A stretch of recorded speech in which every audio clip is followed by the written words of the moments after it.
ఇవాళ బడ్జెట్ ఎందుకు ప్రవేశపెట్టలేదు మీరు? కొంతమంది ఏమో ఓట్ ఆన్ అకౌంట్ అంటారు, కొంతమంది ఏమో ఆర్డినెన్స్ అంటారు. ఈలోపు ఒక ఆయనేమో మీ భారత ఆర్థిక శాఖ మంత్రి ఒక ఆయన ఉన్నాడు, యనమల రామకృష్ణుడు గారు. ఆయన ఇదే తారీఖున జగన్మోహన్ రెడ్డి గారు ప్రమాణ స్వీకారం చేసిన రోజు ఆయన చెప్పాడు, ఈడికి అప్పులు ఎవడిస్తాడే, అసలు మామూలుగా అందిని గాడికి అందన గాడికి మొత్తం అప్పులు మేమే చేసేసాం, వీడికి రూపాయి అప్పు ఇచ్చేవాళ్ళు ఎవడో లేడని చెప్పారు. రిజర్వ్ బ్యాంకుకి దీంట్లో కూడా రాశారు, రిజర్వ్ బ్యాంకుకి కాగితం ఇచ్చారు, మళ్ళీ వచ్చే నెలలో మేము అప్పుకు రాము అని కూడా రాసి ఇచ్చారు. ఇన్ రైటింగ్ చంద్రబాబు నాయుడు గారి ప్రభుత్వం ఇన్ రైటింగ్ మేము మళ్ళీ అప్పుకు రాము అని కూడా రాసిచ్చినట్టుగా కూడా రామోజీరావు గారు కూడా చెప్పారు. అంటే జగన్ గారు ఎక్కేప్పటికి ఎక్కిన నెలలో మేము అప్పుకు రామని చెప్పని ఆర్బీఐకి లెటర్ రాసి ఇచ్చేళ్ళారు చంద్రబాబు నాయుడు గారు. మరి ఇవాళ జగన్మోహన్ రెడ్డి గారు 5,655.72 కోట్ల రూపాయలు ఇవాళ ఆయన గల్లాపెట్టులో ఇచ్చి మీకు అప్పచెప్తే ఇవాళ మీరు అర్థం కాని పరిస్థితి, కింద మీద అయ్యే పరిస్థితి. ఇవాళ 40 ఏళ్ల అనుభవం. ఎక్కంగానే ఒక ఆయన ఆర్థిక శాఖ ముఖ్య కార్యదర్శిగా వేశారు, 19 రోజులకే ఆ శాఖ కార్యదర్శిని పీకేశావు, ఆర్థిక శాఖ కార్యదర్శి. ఏది చంద్రబాబు నాయుడు గారు మీ అనుభవం ఇదేనా? మీరు ఏరి కోరి వేసుకున్నటువంటి ఆర్థిక శాఖ ముఖ్య కార్యదర్శిని 19 రోజులకి ట్రాన్స్ఫర్ చేసేశారు. ఎందుకు ట్రాన్స్ఫర్ చేశారు? ఇప్పుడు బడ్జెట్ ఎందుకు పెట్టలేకపోతున్నారు?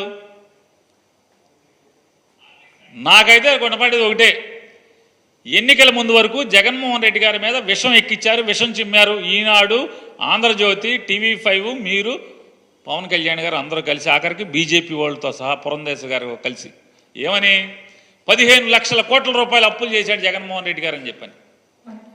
ఇవాళ రేపు బడ్జెట్ ప్రవేశపెడితే మీకు చెప్పాలి కదా, ఎలక్షన్లు అయ్యి 30 రోజులు అయింది, 35 రోజులు. ఇప్పుడు రేపు మీరు బడ్జెట్లో చెప్పాలి జగన్మోహన్ రెడ్డి గారు దిగేప్పటికీ అప్పు ఎంత ఉందని. మరి 15 లక్షల కోట్లు కనపడాలి కదా, మీకు కనపడతలా. సెర్చ్ లైట్లు వేసుకుని ఎతుకుతున్నారు, ఫ్లడ్ లైట్లు వేసి ఎతుకుతున్నారు, అన్ని శాఖలు ఎతుకుతున్నారు, ఎక్కడ 15 లక్షల కోట్లు అప్పులు లేవు. నిర్మలా సీతారామన్ గారు చెప్పింది, అరే బాబు 4 లక్షల చిల్లర కోట్లేరా బాబు, ఊరుకోండి, సావండి, ఆపండి అని చెప్పిన ఆవిడ నిన్నగాక మొన్న కూడా చెప్పింది.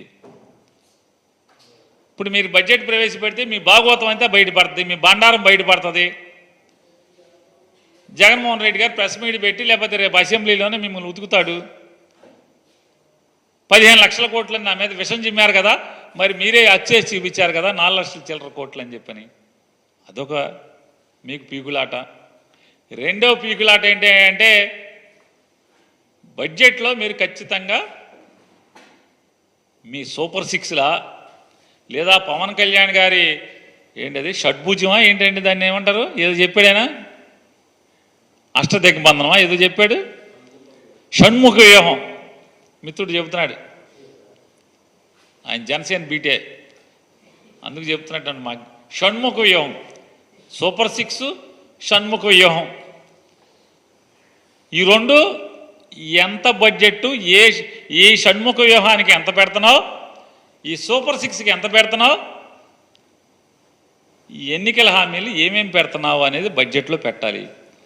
బడ్జెట్లో పెట్టకపోతే ఏంటిదని అర్థం, ఈ సంవత్సరానికి ఉష్కాకి ఈ పథకాలు ఏం లేవని, ఆ బతుకు బయటపడిపోద్ది. అదే ఇప్పుడు ఆర్డినెన్సో లేకపోతే ఓట్ ఆన్ అకౌంట్ అనుకో, కుట్టు సప్పుడు కాకుండా ఏమి లేకుండా తప్పని ఈ పాస్ చేసేసుకోవచ్చు. దాంట్లో అప్పులు చూపించాల్సిన పని లేదు, పథకాలకి అలాట్మెంట్లు చూపించాల్సిన పని లేదు, డిపార్ట్మెంట్లకి డిమాండ్లు కూడా చూపించాల్సిన పని లేదు. ఏం చూపిస్తావు? Receipts estimated receipts, estimated expenditure, ఈ రెండే కదా చూపించేది. సింపుల్గా ఆర్డినెన్స్తో పాస్ చేసుకుంటాం, చర్చ లేదు, అప్పులు కనపడవు. జగన్మోహన్ రెడ్డి గారి మీద విషం చిమ్మిన 15 లక్షల కోట్లు చూపించాల్సిన పని లేదు. ఈ సూపర్ 6కి ఈ హామీలు ఉన్నాయి కదా, ఆకాశానికి తీసుకెళ్లారు అరచేతిలో వైకుంఠం, ఈ అరచేతిలో వైకుంఠానికి దేనికి కూడా లెక్క చెప్పాల్సిన పని లేదు. సో మామూలుగా బడ్జెట్ పెడితే ఖచ్చితంగా ఏ పథకానికి ఎంత ఎలకేట్ చేస్తున్నావు అనేది దాంట్లో చెప్పాలి. అది చెప్పలేదు అంటే ఈ సంవత్సరం ఆ పథకం ఎత్తేసినట్టే. అంతే కదా. ఇది తప్పితే ఏముంది? ఎందుకు పెట్టలేకపోతున్నావు? అయితే ఇది అవ్వాలి, లేకపోతే నీకు పరిపాలన చేత కాకపోవటం అవ్వాలి. అంతే కదా. అయితే నేను చెప్పినవి అవ్వాలి. ఒకటి, జగన్మోహన్ రెడ్డి గారు అంటే ఫుల్ బడ్జెట్ పెట్టాలంటే జగన్మోహన్ రెడ్డి గారి ప్రభుత్వం ఎంత అప్పులు చేసిందో చెప్పాలి. ఆ అప్పులేం 15 లక్షల కోట్లు కనపడతలేదు.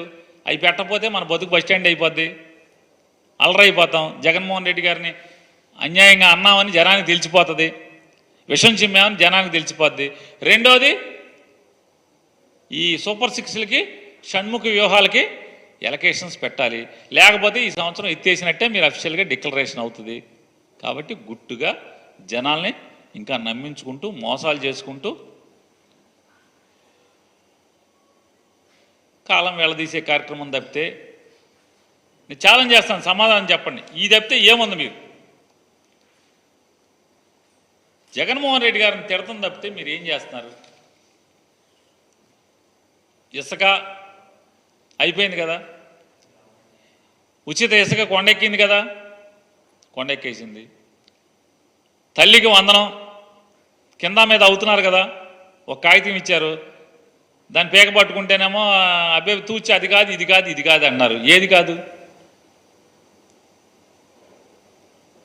కాబట్టి ఇవన్నీ ఆయన, ఇది మళ్ళీ సర్కస్ గవర్నమెంట్. ఇది ఎంత సర్కస్ గవర్నమెంట్ అంటే ఆర్టీసీ ఏమో ఒక మంత్రి చూస్తాడు,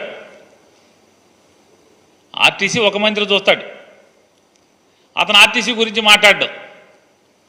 ఇంకొక మంత్రి ఉన్నాడు, ఆయన ఏమో ఆర్టీసీ గురించి ట్వీట్ చేస్తాడు. ఆగస్టు 15 నుంచి ఆర్టీసీ ఉచితం అంటాడు. ముఖ్యమంత్రి కానీ రవాణా శాఖ మంత్రి కానీ ఉండదు. అంటే ఇది ఒక కంగారు గవర్నమెంట్. ఎవడెవడు ఏం చేస్తున్నాడో ఎవడికి ఏంటో అర్థం కాని పరిస్థితి, ఎవరి శాఖ ఏంటో తెలీదు. అట్లాగే జగన్మోహన్ రెడ్డి గారి ప్రభుత్వం అసైన్మెంట్ ల్యాండ్లని ఫ్రీ హోల్డ్ పేరుతో దోచుకున్నారు, 1000 ఎకరాలు దళితుల భూములు దోచుకున్నారని చెప్పి చంద్రబాబు నాయుడు గారు ఒక బురదేశే కార్యక్రమాన్ని, విషం చిమ్మే కార్యక్రమాన్ని నిన్న తెరలు తీశాడు ఆయన. నేను చంద్రబాబు నాయుడు గారిని ఛాలెంజ్ చేస్తాను. నీ గవర్నమెంట్ నీ చేతిలో ఉంది చంద్రబాబు నాయుడు గారు. ఎవరి పేరు మేంచి ఎవరి పేరు మీదకి ఆ ఫీల్డ్ ఫ్రీ హోల్డ్ ల్యాండ్ బదిలీ అయింది? ఏ వైఎస్ఆర్ కాంగ్రెస్ పార్టీ ఎమ్మెల్యే, ఏ వైఎస్ఆర్ కాంగ్రెస్ పార్టీ మంత్రి, ఏ వైఎస్ఆర్ కాంగ్రెస్ పార్టీ నాయకుడు దళితుల భూముల్ని ఫ్రీ హోల్డ్ చేశాక బదలాయింపు చేసుకున్నాడో చేయి, రుజువు చేయి.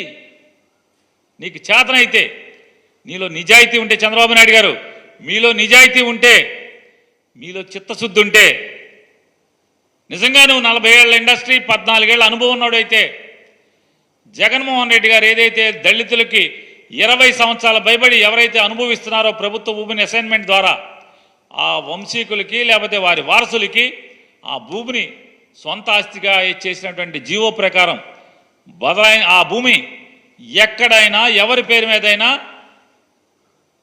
వైఎస్ఆర్ కాంగ్రెస్ పార్టీ ఎమ్మెల్యే పేరు మీద కానీ మంత్రి పేరు మీద కానీ బదలాయింపు, జగన్మోహన్ రెడ్డి గారి పేరు మీద కానీ వాళ్ళ కుటుంబ సభ్యుల పేరు మీద కానీ బదలాయింపు అయిందా? చూపించు. ప్రభుత్వం మీదే కదా, మీ చేతిలో ఉంది కదా.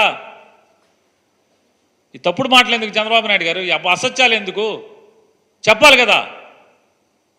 కేవలం బట్ట కాల్చి మొహం మీద వేయటం తప్పితే, ఎన్నికల ముందు ఏ రకంగా అయితే విషం చిమ్మారో అదే విషం చిమ్మే కార్యక్రమాన్ని ఇంకా కొనసాగింపు తప్పితే.